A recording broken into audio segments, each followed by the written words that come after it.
কি ব্যাপার বাঘ মামা, জরুরি খবর দিয়েছেন কেন? কি কোনো কাজ আছে? যা বলার তাড়াতাড়ি বলেন। আমি তো কোনোদিন সহজে কারোর সাথে মনে দুঃখ সুখের কথা বলি না, কিন্তু এমন এক বিপদে পড়ছি, তাই কারো কাছে কিছু না বলে কোনো উপায় পাচ্ছি না। আচ্ছা বাঘ মামা, তোমার কি হয়েছে আমাকে একটু বলবা? আমার কিন্তু খুব তাড়া আছে। আমি আবার পাখিদের একটু খোঁজ খবর না রাখলে আমার কোনো কিছুই ভালো লাগে না। একটু পাখিদের খোঁজ খবর নিতে আমাকে যেতেই হবে। তুমি বলো তোমার কি হয়েছে। আসলে বাগ্নে, তোমাকে কি করে যে বলি, তোমার মামির খুব অসুস্থ। অনেক টাকা খরচ করে ফেলেছি, প্রায় ৪৫ লাখ টাকা খরচ করেছি। এখন প্রতি মাসে তাকে ১১,০০০ করে টাকা খরচ করতে হয়। কি বলছো মামা? মামির এত বড় একটা বিপদ চলে আসলো আর আমি জানি না। ঠিক আছে, তোমাকে এখন কি করতে হবে সেটা আমাকে একটু বুঝিয়ে বলো। আমি দেখি কিছু করতে পারি কিনা। আসলে বাগ্নে, আমি একটু তোমার কাছ থেকে সাহায্য চাই তোমার মামির চিকিৎসার জন্য। যদি তুমি আমাকে একটু সাহায্য করতে, তাহলে আমি এই মাসের ওষুধের খরচের টাকাটা দিতে পারতাম। মামা, আমার কাছে তো এত টাকা নেই, কিন্তু তুমি যেহেতু সাহায্য চেয়েছো, তাই তোমাকে আমি কিছুটা সাহায্য করতে চাই। আমি তোমাকে 20,000 টাকা দিতে চাই। তুমি 20,000 টাকা নেও, আপাতত মামির চিকিৎসা করাও, পরে আমরা দেখবো নে। তুমি যে এ বিপদের দিনে 20,000 টাকা দিতে রাজি হয়েছো, এটাই আমার কাছে অনেক। তুমি আমাকে টাকাটা সময় মতো পাঠিয়ে দিও, তাহলে আমি আজকেই ডাক্তার কাছে যেতে পারবো। তোমাকে ধন্যবাদ। ঠিক আছে বাঘ মামা, তুমি টাকা নিয়ে কোনো চিন্তা করো না। আমি তোমাকে 20,000 টাকা ঠিক সময় মতো পাঠিয়ে দেব।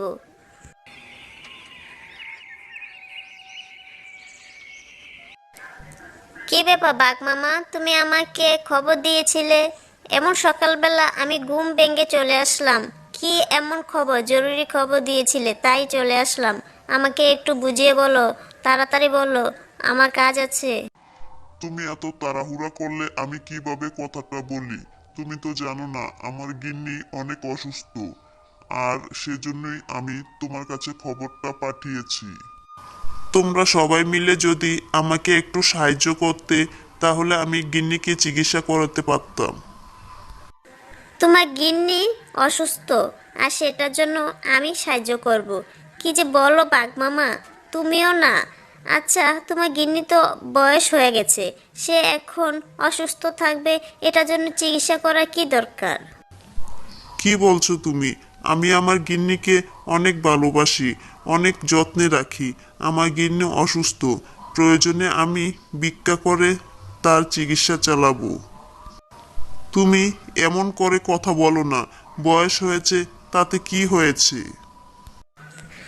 আমার কাছে কোনো টাকা পয়সা নেই, আমি এক টাকাও তোমাকে দিতে পারবো না। আমাকে তুমি ক্ষমা করো। আর শোনো, তোমাকেও একটা ভালো কথা বললি, একটু নিজের দিকেও তাকাও। না, আমি নিচের দিকে তাকাতে পারবো না। যতক্ষণ না পর্যন্ত আমার গিন্নি সুস্থ না হচ্ছে, ততক্ষণ পর্যন্ত আমি চেষ্টা করেই যাব।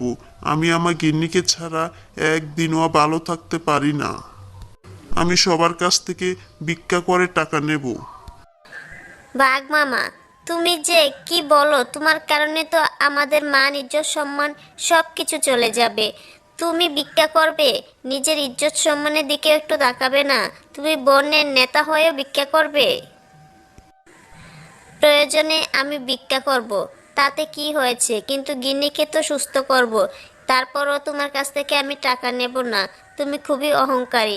আর তুমি যে ধরনের কথা বললে, এই কথার পর আমি আমার গিন্নির জন্য তোমার কাছ থেকে 1 টাকাও নিতে পারবো না। তুমি চলে যাও। ঠিক আছে, চলে গেলাম। আমার কথা একটু ভেবে দেখো, আমি তোমার ভালোর জন্যই বলেছি।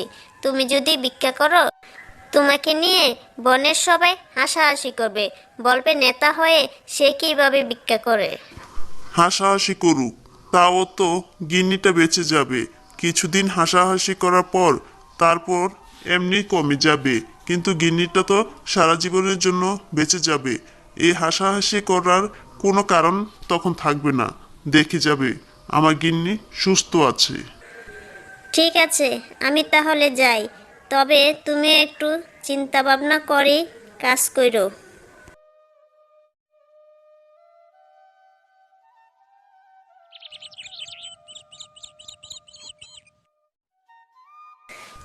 শিয়াল মামা, কোথায় যাও? তোমার কাছে আমি যাওয়ার জন্য রেডি হয়েছিলাম।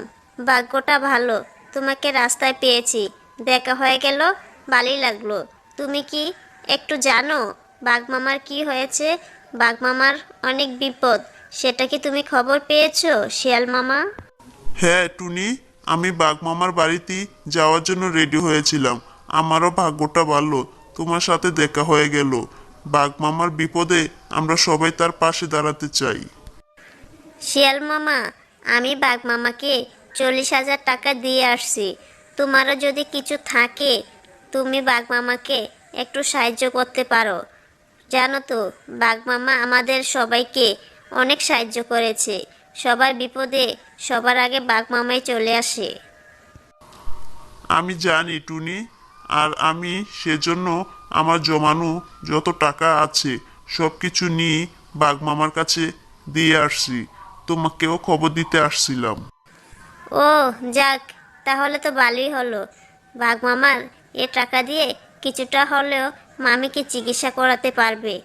আর বাঘ মামাও সুখে থাকতে পারবে, একটু শান্তিতে থাকতে পারবে। জানো, নেতা ছাড়া বনটা একদম অসহায় হয়ে পড়েছে, সেজন্যই চিন্তা। চিন্তা করো না, একদিন সব কিছু ঠিক হয়ে যাবে।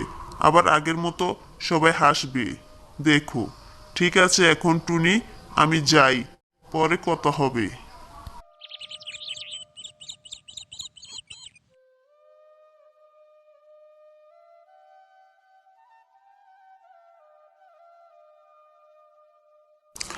কি ব্যাপার কাক, তুমি এখানে বসে বসে জিমাচ্ছ কেন? কাক, তোমার কি শরীর অসুস্থ? আচ্ছা কাক, তোমার কি জ্বর এসেছে? এভাবে জিমাচ্ছ কেন? কি হয়েছে আমাকে একটু বলো কাক, আমাকে একটু বলো। বাঘ মামা, আর বলবেন না। আজ কয়েকদিন হয় আমি অনেক অসুস্থ। মাথাটা ঘুরাচ্ছে, জ্বরে পুরা শরীর ক্লান্ত হয়ে গেছে। তুমি আমাকে একটু দেখে বুঝতে পারো না? হ্যাঁ সেটাই তো দেখছি, এভাবে জিমালে কি আর হবে?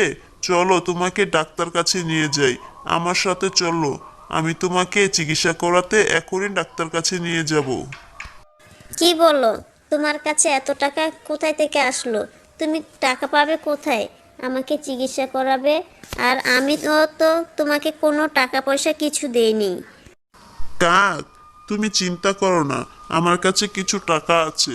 সবাই মিলে আমাকে যা টাকা দিয়েছিল সব টাকা আমি খরচ করিনি, কিছু টাকা আমি রেখে দিয়েছি। সে টাকা দিয়েই তোমাকে আমি চিকিৎসা করাবো। তুমি এত ভালো বাঘ মামা, আমি তোমাকে একবারও তোমার বিপদে পাশে দাঁড়াতে পারিনি, আর সেই তুমি আমার বিপদে এগিয়ে আসলে। তুমি অতুলনীয়।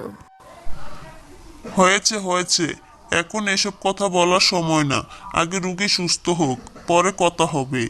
একটা কথা মনে রেখো, আমি এমনি এমনি বনের নেতা হইনি, আমার সে যোগ্যতা তৈরি করি হয়েছি। হ্যাঁ বাঘ মামা, আমি আমার ভুল বুঝতে পেরেছি। আসলে বিপদে আপদে একে অন্যের পাশে দাঁড়ানো অত্যন্ত গুরুত্বপূর্ণ একটা বিষয়। আমি বিপদে না পড়লে বুঝতাম না।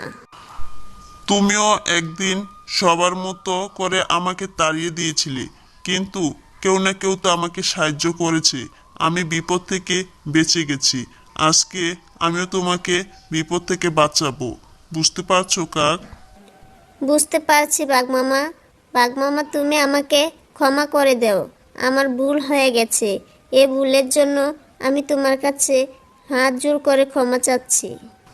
এখন থেকে আমরা একে অন্যের বিপদে এগিয়ে আসব, সবাই মিলেমিশে থাকব। কারো বিপদ দেখলে কেউ আর মুখ ফিরিয়ে নেব না। তাহলে একদিন সবাই এ সুখ বুক করতে পারবো। হ্যালো বন্ধুরা, কেমন আছো সবাই? আশা করি সবাই ভালো আছো। আমাদের এই গল্পটি কেমন লাগলো? যদি ভালো লেগে থাকে তাহলে অবশ্যই লাইক, কমেন্ট, সাবস্ক্রাইব করে দাও। আর নতুন নতুন গল্প পেতে আমাদের সাথেই থাকো। ধন্যবাদ সবাইকে।